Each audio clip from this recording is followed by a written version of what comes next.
From a Canadian Nobel Prize winner and the discovery of an ancient Mayan village in Guatemala to more sobering news on the climate. It was a big year for news in the world of science. And guess who's here to break it down with us? Bob Mcdonald, the host of Quirks and Quarks.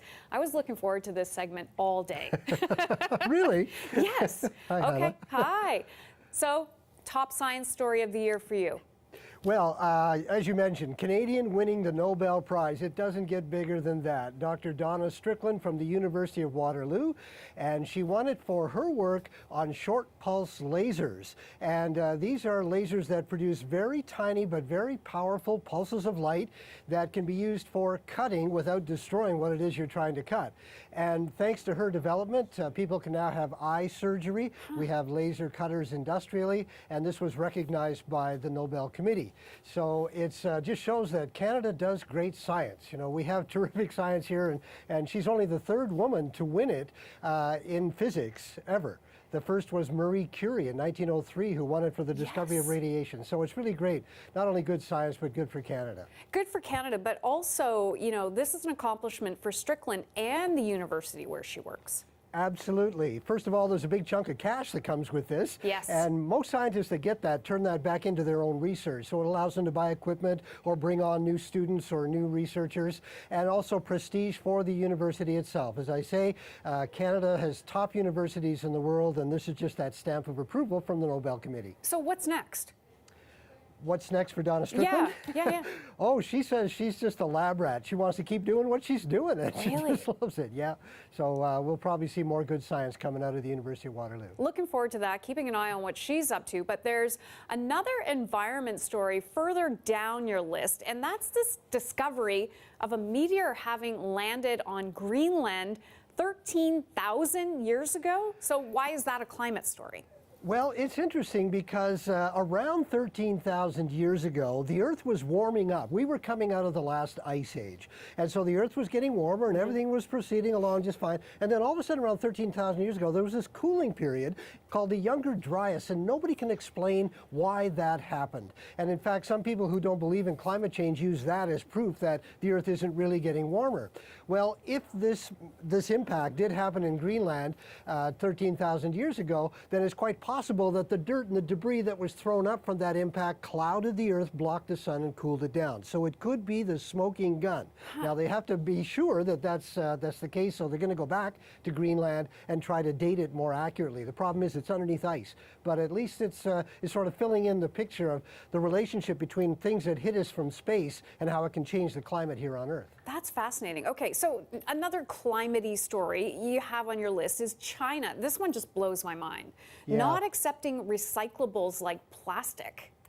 Yeah, most people don't know that we actually ship a lot of our plastic over to China so that they can recycle it. And they said, well, we got enough of our own plastic, we don't want yours anymore, which means we have to take recycling here more seriously. Now, Canada does have pretty good recycling programs, but only a small percentage of the plastic that we use actually ends up in recycling. And if you go to other countries in the world, especially developing countries in Africa or Indonesia, they don't have any recycling at all. You may have heard about the plastic berg that clogged up a river in Indonesia. It was just unbelievable. It totally clogged a river. There were just plastic bottles and containers, and the great garbage patch in the Pacific Ocean. And there's the problem, is that this plastic is ending up in the ocean, and not only does it litter the surface, and there are people that are saying they can clean up some of that, but over time, sunlight breaks the plastic down into little tiny pieces that you can barely see, and they sink. They sink down into the water column, and they're picked up by fish, they're picked up by shellfish, so it gets into the food chain. We eat fish, eventually that's going to come back to us. And this is a global problem, even up in the Arctic, they're finding these plastic bits. So we really got to start dealing with plastic on a global issue. And the thing is that plastic can be recycled and used again. It's just we're too used to throwing it away. We got to take care of that. And one of the bigger ones, and that you're starting to see different countries dealing with, is the single-use plastics.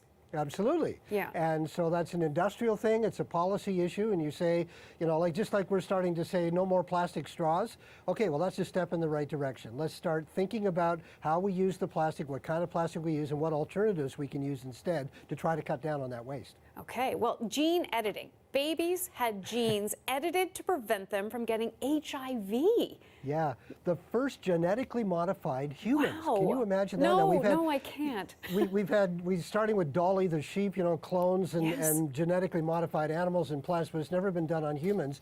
This was a researcher from China who did this, and the scientific community really rebelled against it. They said, whoa, what are you doing? It shouldn't be happening in humans yet. The technique that he used is a very fine new tool called CRISPR that can edit genes very, very precisely. And the scientists are excited about this new tool that they've been doing in research, but they're saying we're not ready for human engineering yet. We got to do more work on animals and plants because it's not perfect. It can make mistakes. Plus, it raises a kind of an ethical issue about should we be changing humans anyway? Could this lead to designer babies? You know, where people say, hey, I know exactly what I want, and I'm going to design that. So there needs to be more discussion before we go into human trials. But he just went ahead and did it. Fortunately, it worked. The babies are fine, but there's an ethical issue there that has to be discussed before we go further. I'm sure that discussion will continue. But this year, too, we got closer to the midnight on the Doomsday Clock. Why is that a science story? It's kind of creepy and scary. I know. Well, it's scientists who are doing this, and this has been going on since the 1950s and 60s during the Cold War when there was threat of nuclear annihilation. And scientists got together and they built this big clock, and the hands are getting closer and closer to midnight. And they say at midnight, we're dead. It's a doomsday clock, they call it. Doomsday. So how close are we? And when peace comes and nuclear disarmament comes, they set the clock back. And it's been back quite a ways for a long time. But because of tensions with North Korea and the U.S., and because North Korea was firing missiles over the Pacific Ocean, and because they have a nuclear program, the clock got set a little closer to midnight again. Despite the fact that Donald Trump went over and met Kim Jong-un, North Korea has not stopped its nuclear program. So they're just concerned about that and just keeping our eye on it. Let's hope that diplomacy can overcome the nuclear threat and it won't happen again. Absolutely. Okay, let's have a brighter note.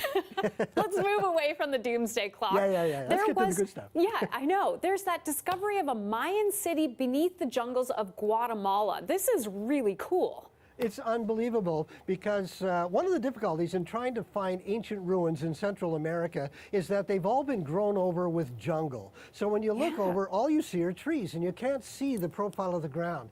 Well, they used an aerial system called LiDAR, which uses lasers to look down, and the lasers can actually see between the trees and tell you what the ground is doing. So they flew over Guatemala with this, and they discovered this city that had probably 20,000 people living in it. And it's just amazing. I mean, this is just the tip of the iceberg. The Mayan civilization was huge. There were cities the size of Manhattan, and they were trading up and down the coast. So it's really wonderful now that they have this new tool that they can just fly over the jungle and say, hey, there's a pyramid, there's some houses, there's a city. Now let's go in on the ground and really start excavating to find out what's really there. Great new tool. Found a Mayan city. That is great. I'm sure we might even see more. Elon Musk, he sent a Tesla into space. What does this show? I was there at that launch. It was really quite astounding. I was at Cape Canaveral. He built the world's most powerful rocket currently, watched it all blast off. Two of the pieces came back and landed themselves, which was astounding. And then there was a big television monitor that he had set up there at their mission control. And all of a sudden we saw this mannequin in a Tesla car with the Earth in the background. And we're going, is that real? Is that real? Because it looks so fake, but it was true. And that rocket, on its very first flight, took that mannequin all the way out to the orbit of Mars. That has never, ever been done before. On a very first flight of a large rocket to leave the Earth and go out to the orbit of another planet. So once again, Elon Musk has proven that the private companies can build big rockets, and next month he's going to be sending up the first crewed one that'll carry people up to the International Space Station. There won't be people on the first one, but he's going to show that he can fly people in space cheaper than NASA can. Go Elon, go the private sector. Are you going to be at the next one too? That would be neat. Yeah, okay. I'll pitch I try for to you. get down whenever I can. Bob Mcdonald, thank you so much. Host of CBC's Quirks and Quarks. Quirks and Quarks. Appreciate it.